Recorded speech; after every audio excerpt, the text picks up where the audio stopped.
출애굽기 1장과 2장 다 찾으신 줄 알고 한 절씩 교독으로 읽읍시다.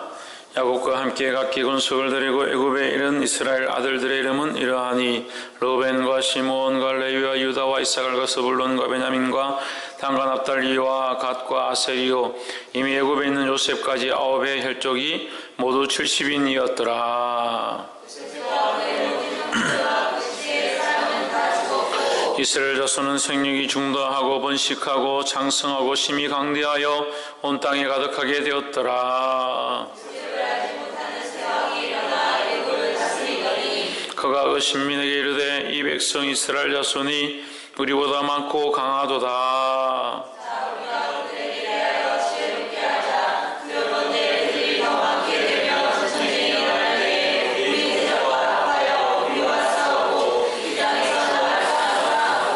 감독들을 그들 위에 세우고 그들에게 무거운 짐을 지워 괴롭게 하여 그들로 바로를 위하여 국고성 비돔과 람셋을 건축하게 하니라.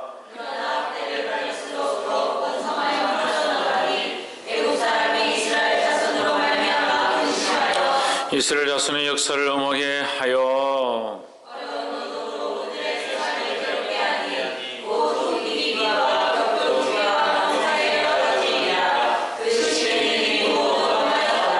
애굽 왕이 히브리 산파 시브라라 하는 자와 부하라 하는 자에게 일러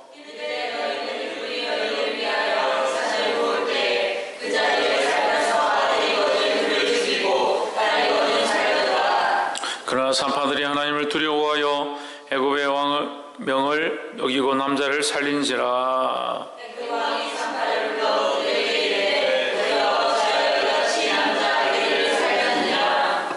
산파가 바로에게 대답하되 히브리 여인은 애굽 여인과 같지 아니하고 건장하여 산파가 그들에게 이르기 전에 해산하였더이다 하매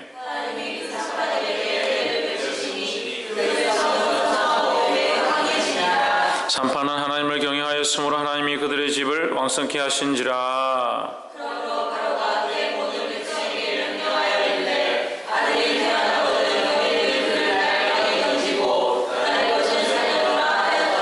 레위 족속 중 한 사람이 가서 레위 여자에게 장가들었더니 그 여자가 역시나 그가 잘생긴 것을 보고 석 달 동안 그를 숨겼으나 더 숨길 수 없이 되매 그를 위하여 갈 상자를 가져다가 역청과 나무잔을 칠하고 아이를 거기 담아 하숫과 갈대 사이에 두고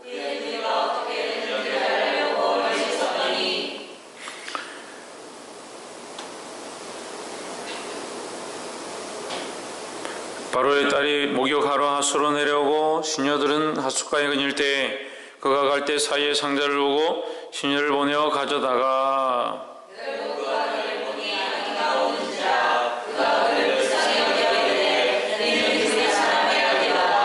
그 누이가 바로의 딸에게 이르되 내가 가서 히브리 여인 중에서 유모를 불러다가 당신을 위하여 이 아이를 젖먹이게 하리이까.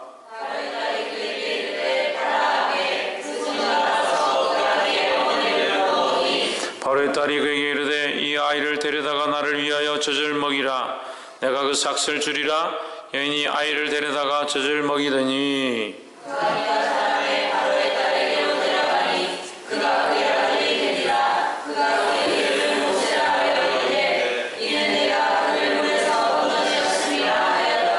모세가 장성한 후에 한 번은 자기 형제들에게 나가서 그 거역함을 보더니 어떤 애굽 사람이 어떤 히브리 사람 곧 자기 형제를 치는 것을 본지라.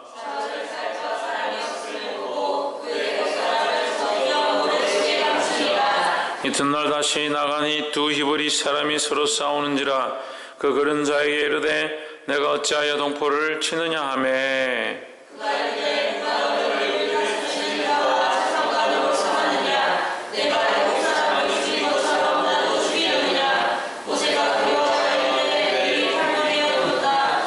바로가 이 일을 듣고 모세를 죽이고자 하여 찾는지라. 모세가 바로의 낯을 피하여 미디안 땅에 머물며 하루는 우물 곁에 앉았더라.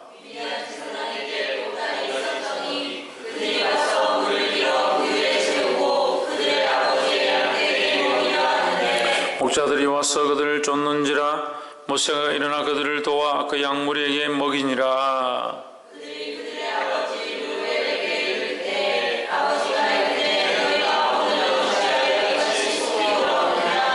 그들이 가로되 한 애굽 사람이 우리를 목자들의 손에서 건져내고 우리를 위하여 물을 길어 양물에게 먹였나이다.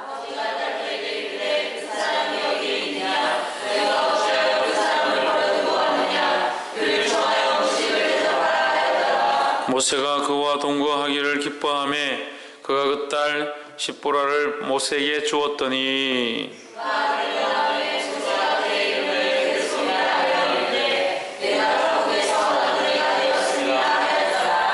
여러 해 후에 애굽 왕은 죽었고 이스라엘 자손은 고역으로 인하여 탄식하며 부르짖으니 그 고역으로 인하여 부르짖는 소리가 하나님께 상달한지라.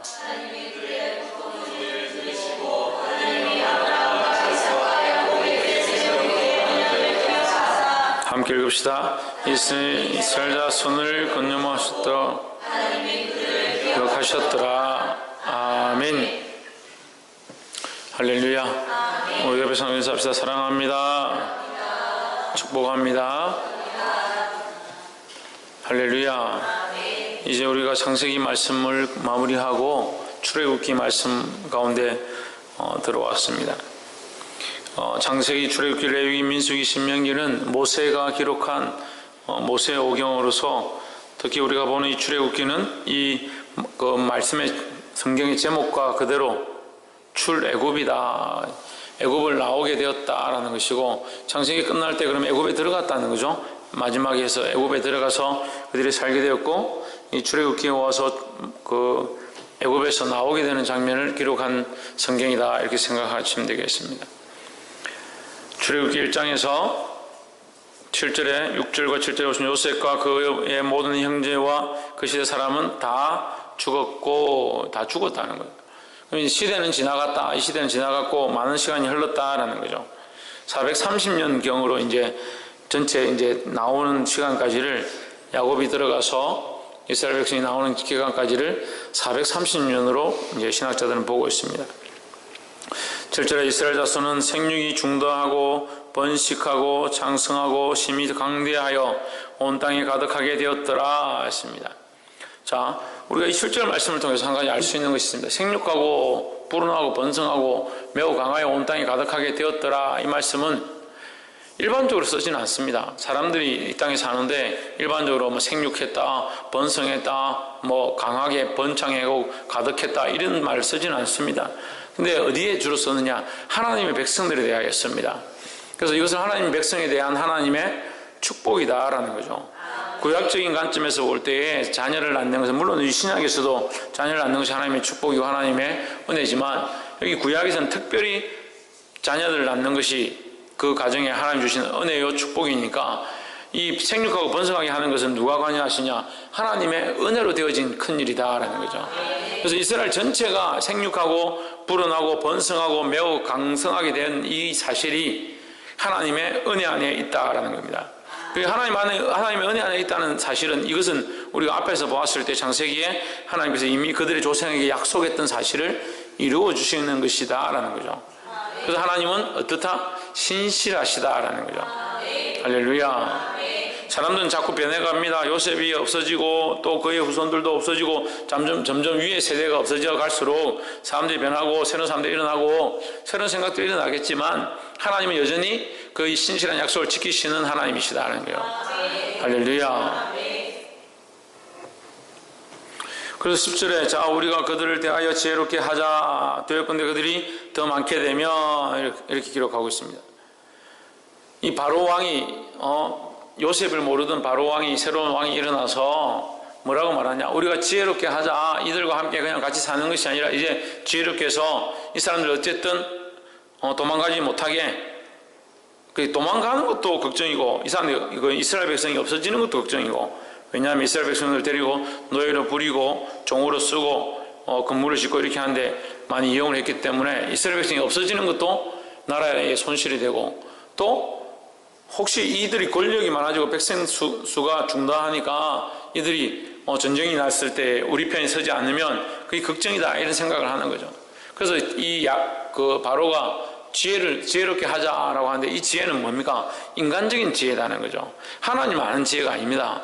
그러니까 결국 여기서 말하는 이 바로의 지혜는 성경에 나와 있는 지혜지만 하나님을 모르는 지혜다라는 거죠. 할렐루야. 그럼 성경에는 지혜라는 게 두 가지가 나오는 거죠. 하나님을 아는 지혜와 하나님을 알지 못하는 지혜가 있다는 거죠. 유엘이 어떤 지혜가 있다고? 너는 어떤 지혜를 가지고 있나?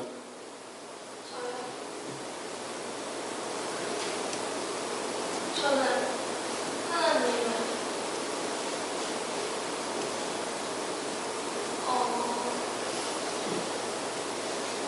하나님 경외하는 지혜. 하나님 아는 지혜를 갖고 있냐 모르는 지혜를 갖고 있냐?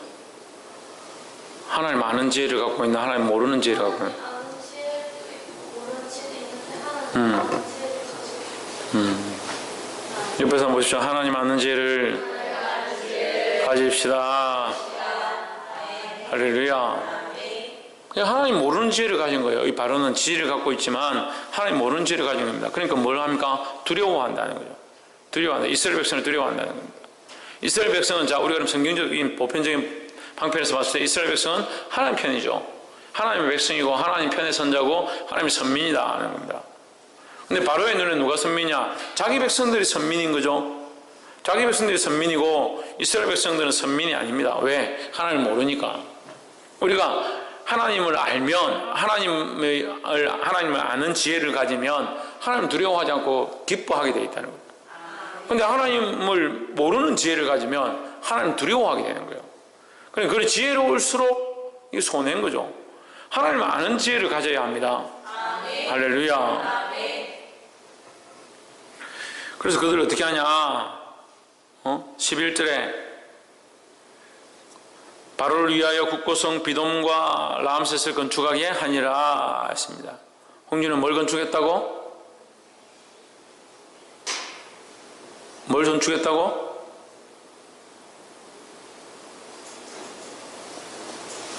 홍진우 뭘 건축했다고? 라암셋하고 또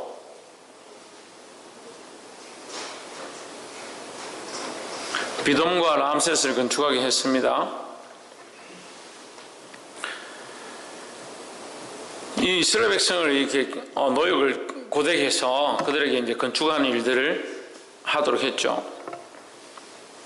14절에 고역으로 그들의 생활을 괴롭게 하니 곧 흙이기와 벽돌 굽기와 농사의 여러 가지 일이라 그 시키는 역사가 다 엄하였더라 했습니다. 그래 이렇게 해도 안 되니까 이렇게 해도 뭐가 안 되냐? 이렇게 해도 자식을 자꾸 많이 낳는 거예요. 생육하고 번성하는 겁니다. 15절에 애고왕이 히브리 산파 시브라라 하는 자와 부하라 하는 자에게 일러 15절부터 22절까지 나와 있는 이 말씀들을 우리가 조금 간단하게 함축을 하면 처음에 바로가 히브리 산파들을 불러서 히브리 여인들이 아이를 낳을 때 가서 아들이면 죽이고 딸이면 살려줘라 이렇게 했습니다. 근데 이 히브리 산파들이 어떠냐? 하나님을 두려워하는 거예요. 누굴 두려워한다고요? 하나님을 두려워하는 거죠. 하나님을 두려워하니까 이 아이들을 죽이지 못하고 뭐라고 말하냐? 그 바로에 잡혀갔을 때 그들이 하나님 주신 지혜를 따라서 히브리 여인들은 이집트 애굽 사람들과 같지 않아서 아이를 낳을 때 이 산파가 가기 전에 벌써 아이를 낳았습니다. 그래서 죽일 수가 없었습니다. 얘 나올 때 죽여야 되는데 나올 때 죽이면 뭐라고요? 나타가 잘못해가지고 얘가 잘못해서 뭐 숨이 끊어졌다 이렇게 할 수 있는데 우리가 가서 보니까 이미 낳아놓고 있는 상황이니까 우리가 어떻게 할 수 없습니다. 그러니까 바로가 이제 마지막에 어떻게 하냐? 22절에 그러므로 바로가 그의 모든 백성에게 명하여 이르되 그의 모든 백성이 누굽니까? 이스라엘 백성이에요? 애굽 백성이죠. 그러니까 지금 여기 우리가 이제 영화나 이런 것을 볼 때 조금 헷갈려 하는데 출애굽기 1장에서는 바로와 그의 신민, 그러니까 바로와 그의 백성들입니다. 바로와 그의 백성들과 데빗에게 히브리 민족과 하나님 이렇게 나오는 거죠. 그러니까 바로가 그의 백성에게 명령하여, 그의 백성은 히브리 민족이 아니고 그의 백성은 애굽 사람들입니다. 애굽 사람들에게 이제 히브리 산파에게 시키니까 안 되는 거죠.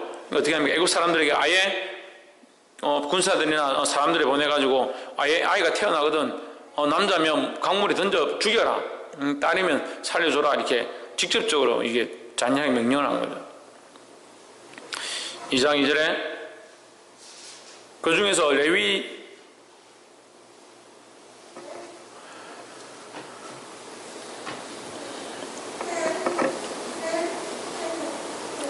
사람과 레위 여인이 만나서 이제 결혼을 했습니다. 결혼하고 자식을 낳았는데 그 여자가 임신하여 아들을 낳으니 그가 잘생긴 것을 보고 준수한 것을 보고 석 달 동안 그를 숨겼더니 아이가 준수한 걸 보고 석 달 동안 숨겨놨습니다.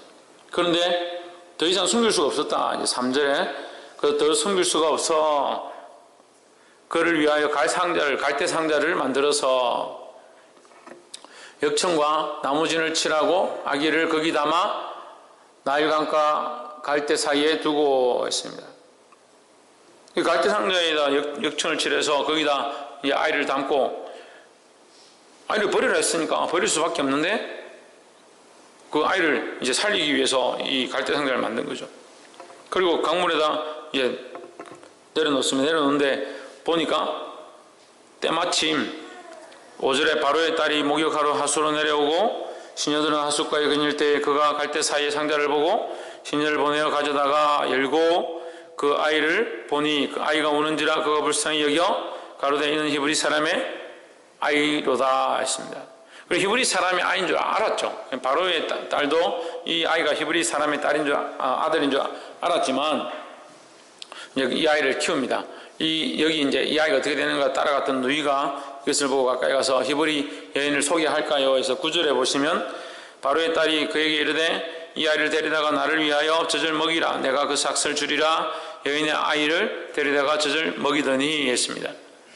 이 아이를 데려가서 젖을 먹이는데 누구에게 데려갔느냐? 그 어미에게 데려갔습니다. 자 보십시오. 그 어미는 아이를 낳았고 그 아이가 커서 더 이상 돌볼 수 없어서 강에다 버렸는데 바로의 딸이 그를 건져서 다시 그 어머니에게 갖다 주고 또 뭘 더 주고 돈도 주고 아이도 주고 돈도 주고 할렐루야. 그게 하나님의 방법이다. 그 아이를 살게 하시는 하나님의 방법이다. 우리에게 주신 하나님의 은혜는 우리를 구원하시는 것뿐만 아니고 또한 이 땅에서도 하나님의 은혜를 누리게 하셨다라는 겁니다. 할렐루야. 단편적인 신앙을 자꾸 가지면 안 돼요. 신앙생활 하는데 단편적으로 이 땅에서 축복 받겠지 이쪽만 바라봐도 안 되고 하나님 나라만 바라보고 이 땅은 아무것도 나는 안 살겠다 그것도 안 된다는 거예요. 물론 중요한 것이 하나님 나라고 더 우리에게 소중한 것이 하나님과의 그 하나님 나라에 가서 함께 할 것들이 더 소중하지만 이 땅의 이 삶도 우리가 버릴 수 없는 삶이다. 그래서 이 땅에서 빛으로 살아가고 하나님 드러내는 삶을 살고 생명을 살리는 일들을 해야 된다는 거죠. 하나님 이것도 채워주셨고 저것도 채워주셨다는 거예요. 근데 더 재미난 것은 10절에 그 아이가 자라매 그 아이가 어떻게 되매? 자라매 바로의 딸에게로 데려가니 그가 그의 아들이 되니라 했습니다. 그러면 그 아이가 자랄 동안에 어디 있었다는 거예요? 엄마 품에 있었다는 거죠. 자라기 전에는 엄마 품에 있어서 엄마에게 훈련을 교육을 받을 수 있었다는 것을 우리가 알 수 있습니다. 그래서 그것을 이제 전반적으로 이렇게 보면 뒤에 가서 히브리인에게 애굽 사람이 공격할 때에 노역을 힘들게 할 때에 11절에 보면 나와 있죠. 어떤 사람이 어떤 히브리 사람 곧 자기 형제를 치는 것을 본지라 이것을 보고 화가 나서 돌로 이제 그 애굽 사람을 쳐서 죽이는 그런 장면이 나옵니다. 그래서 이 모세는 민족성이나 자기가 히브리인이라는 사실에 대해서 분명히 알고 있었다라는 것을 볼 수 있습니다. 근데 우리가 두 번째 봐야 될 그 중요한 장면이 뭐냐면 10절에 그 아이가 자라매 바로의 딸에게로 데려가니 그의 아들이 되니라. 그가 그 이름을 뭐라? 모세라 하여 가로되 이는 내가 그를 물에서 건져내었음이라 하였더라 했습니다. 모세는 무슨 뜻입니까? 네, 물에서 건져냅니다. 건져냅니다 하는 거예요. 근데 우리가 어제 수요 예배 때 우리 잠시 얘기를 했는데 건져내는 것은 이 구원의 한 모습들이다라는 거죠. 그래서 건져낸 자의 모습으로 우리가 뭘 받느냐? 세례를 받는다라고 했습니다. 구약시대 때 기억이 안 나요? 참, 그것도 신기하죠. 어제 들었는데 오늘 또 새롭고, 오늘 들었는데 내일 되면 또 새롭겠죠. 건져내는 것이 뭡니까? 구원이라는 거죠. 이 세상의 그 풍파로부터, 세상의 그 바다로부터 우리를 건져내셨다라는 거죠.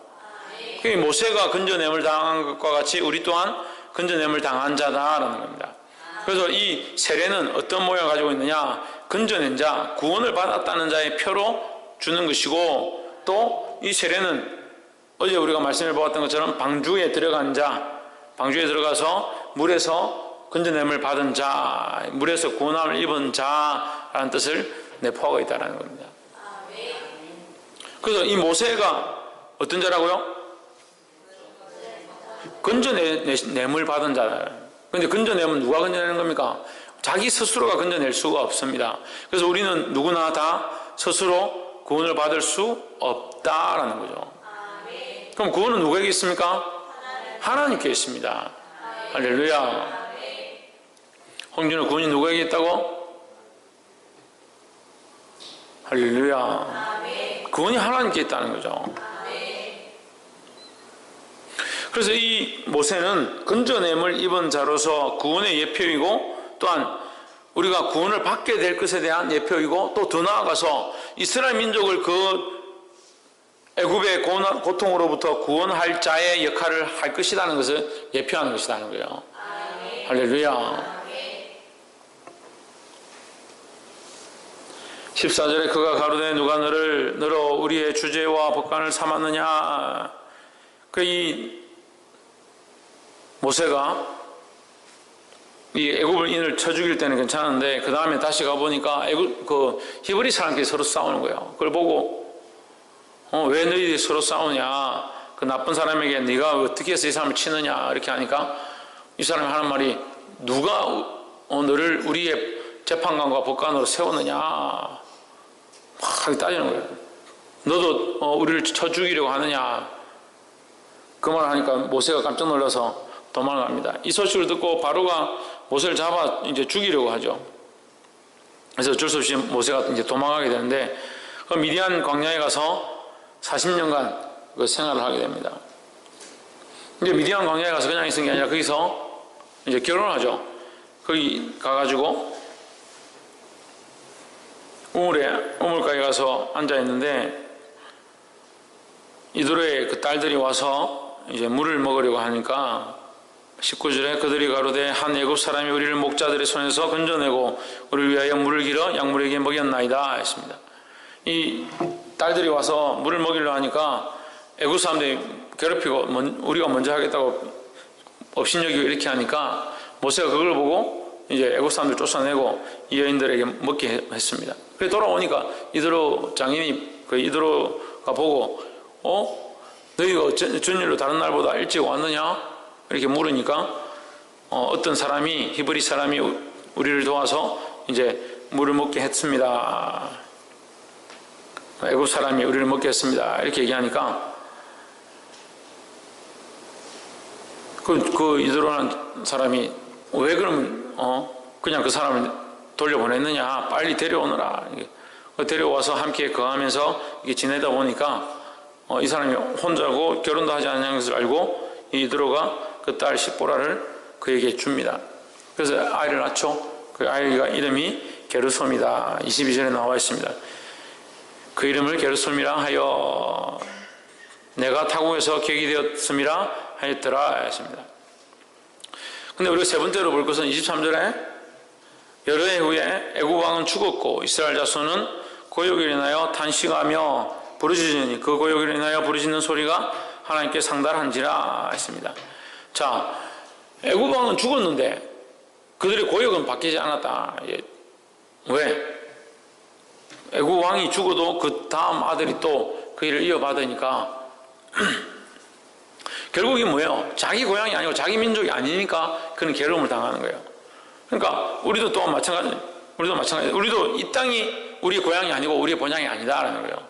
그래서 이 땅에 고통을 당하는 것을 슬퍼할 필요가 없다라는 거죠. 그래서 이들이 어떻게 하느냐? 하나님이 부르짖는 겁니다. 부르짖으니까 그 부르짖는 소리가 어떻게 됐다? 하나님께 상달된지라. 24절 하나님이 그 고통 소리를 들으시고 아브라함과 이삭과 야곱에게 세운 그 언약을 기억하사. 할렐루야. 하나님께서는 언약을 기억하고 계시다는 거죠. 백성들은 아는지 모르는지 하나님께 부르짖었지만 하나님은 그 언약을 기억하고 계셨다는 겁니다. 25절에 이스라엘 자손을 돌보셨고 하나님이 그들을 기억하셨더라 했습니다. 하나님 그들을 기억하시고 그들을 돌보셨다라는 거예요. 자, 우리가 첫 번째가 뭐였습니까? 첫 번째 뭐였어요? 하나님 신실하시다. 신실하신 하나님이시다 했습니다. 두 번째 뭐였습니까? 두 번째 뭐였어요? 우리를 건져내시는 하나님이다. 할렐루야. 우리는 건져냄을 입은 자들이고 또한 건져냄의 역할을 해야 될 사람들입니다. 옆에서 한번 보십시오. 우리는 건져냄을 받은 자이고 건져내야 할 자들입니다. 할렐루야. 우리는 그렇게 말하면 좀 힘들면 간단하게 우리는 구원을 받은 자입니다. 또한 구원함에 이르게 해야 될 자들입니다. 그 구원을 전해야 될 자들이다. 우리는 구원을 받았고 구원을 전해야 될 자들이다. 그래서 세 번째는 뭐냐? 언약을 이루시는 하나님이다 하는 거죠. 누가 이루시느냐? 하나님이 이루십니다. 할렐루야. 하나님이 이 구원의 언약, 하나님이 이 회복의 언약, 하나님이 약속하신 이것들을 반드시 이룰 줄 믿는 저와 여러분 되기를 주 이름으로 축원합니다. 우리가 하나님이 변해서 하나님의 언약이 바뀌고 하나님의 계획이 바뀌고 그렇지 않습니다. 우리가 자꾸 바뀌고 우리의 생각이 바뀌고 우리가 하나를 기도하고 있어도 다른 마음들이 막 품어지고, 저도 하나님 앞에 어떤 서원들을 가지고 하나님, 내가 이거 하나님 나라를 위해서 반드시 이것이 이루어지면 좋겠습니다. 이 교회가 이렇게 가면 좋겠습니다. 제가 그 마음을 가지고 하나님께 기도했습니다. 한 1년 정도 지나니까 기도의 제목은 바뀌지 않았습니다. 근데 내 마음에 그 기도의 제목으로 인한 다른 목표들이 생깁니다. 하나님 그걸 보게 하시는 거예요. 처음으로 기도할 때는 이 교회를 위해서 기도하고 이 교회의 이 상황들을 통해서 하나님 영광을 위해서 내가 이것을 구했는데 나중에 가다 보니까 이것 때문에 내가 해야 될 일들을 하지 않더라. 그걸 제가 보게 하더라고요. 그래서 하나님 회개하고 이걸 끊었습니다. 그걸 끊고 나니까 하나님께서 일하시는 것들이 보이는 거예요. 할렐루야. 이걸 제가 지금은 다 말할 수 없지만 우리가 기회가 때가 되면 여러분한테 말씀을 해드리겠습니다. 하나님 우리 그렇게 인도하신다는 거예요. 그런데 우리는 연약해가지고 우리가 믿음 안에 있고 말씀 안에 있는 것처럼 보이지만 목사님 우리 맨날 말씀 안에 있죠. 내가 맨날 성령에 이끌림을 받는데 왜 그러십니까? 그렇게 하면서도 자기 욕심으로 이끌리더라 하는 거죠. 이게 주를 위한 것인 줄 하고 있는데 교회 일을 하고 있고 주의 일을 하고 있고 주를 위해 부르짖고 있는데 그 안에 내 생각들이 있고 내 욕심이 있더라는 거죠. 그걸 보고 제가 너무 부끄럽더라고요.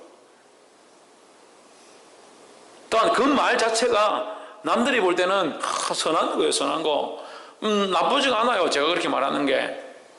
하지만 그것 또한 저의 생각이고 저를 위한 목표들이고 방향이 세워져 가고 있는 것을 보았습니다. 참 인간이 연약하구나. 그럼 변하지 않는 분은 누구냐? 하나님이라는 거예요. 그럼 우리가 모든 역사와 사역과 우리가 해야 될 일들을 누구에게 맡겨야 되냐? 하나님께 맡겨드려야 되는 거예요. 그러니까 우리는 모르게 자기도 모르게 순간순간 자기가 주인이 되니까 하나님의 선하신 뜻을 구하는 게 아니고 내가 하고 싶은 일들을 구하고 있고, 나도 모르게 내가 짓고 싶은, 내가 만들고 싶은 그 모양들을 만들어가고 있더라. 그게 우리의 연약성이라는 거죠. 아브라함과 이삭과 야곱과 약속하셨던 그 언약을 기억하시는 하나님, 그 변하지 않으시는 하나님, 그 하나님을 의지하게 되기를 주의 이름으로 축원합니다. 그 하나님을 의지하지 않으면 우리는 이 믿음으로 산다고 해도 날마다 바뀔 수밖에 없고 넘어질 수밖에 없고, 바람이 나는 경우와 같은 그런 인생이 될 수밖에 없다는 거예요. 사랑하는 성도 여러분, 이 신실하신 하나님을 의지함으로, 이 언약을 지키시는 하나님을 의지함으로 하나님께서 이루시는 이 언약과 역사를 보게 되는 저와 여러분 되어지기를 주 이름으로 축원합니다. 기도하겠습니다. 이 시간